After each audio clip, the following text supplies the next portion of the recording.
C'est pour les Jeux du Commonwealth à Edmonton en 1978 qu'on a construit ce terrain de boulingrin. Un des 3 seuls au Canada à compter 4 aires de jeu. Chaque aire peut accueillir une dizaine de parties en même temps. Le boulingrin est peut-être le plus vieux de tous les jeux de boules. Il a été joué en Égypte, en Grèce et à Rome et s'est propagé en Europe vers le 10e siècle.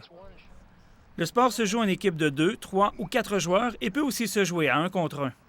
Tout ce qu'il faut pour jouer, c'est des boules, mais pas n'importe quelle sorte de boules. Les boules sont faites rondes, mais ils sont plus légères d'un côté que de l'autre. Alors, tu vois, il y a toujours deux petits motifs, un plus gros puis un plus petit.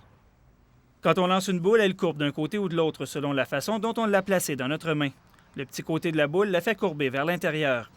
Un peu comme au curling et à la pétanque, le but du jeu est de lancer ses boules le plus près possible de la cible. Il arrive que même les bons joueurs se trompent de côté en lançant. Mais là, on a une pénitence. À chaque fois qu'on la lance du mauvais côté, il faut payer 10 sous. Alors, on fait attention. Tu vois, il veut la boule blanche où sont ses pieds. Si au curling, la cible est fixe, ce n'est pas le cas au boulingrin. Le cochonnet peut changer de place s'il est frappé par le lancer d'un joueur. Elle peut bouger, elle. Ah oui, elle peut bouger. C'est le fun, ça, quand on bouge la boule blanche, parce que ça défait les autres.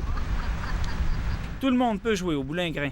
Le sport est souvent associé aux personnes âgées, mais il y a de plus en plus de jeunes qui pratiquent ce sport. Quand on débute, ce qu'il y a de plus difficile, c'est de bien contrôler la courbe de la boule et la force qu'on veut lui donner.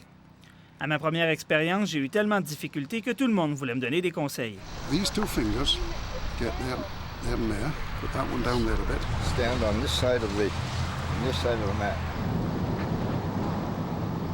Même si j'en étais à ma première expérience, j'ai dû me conformer au règlement. J'ai lancé tellement de boules dans la mauvaise direction que j'ai dû débourser un peu d'argent. Mais avant, il faut aviser tout le monde que je m'apprête à payer.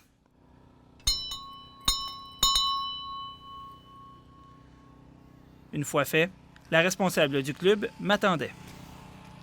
Thank you. Patrick Henry, Radio-Canada, Edmonton.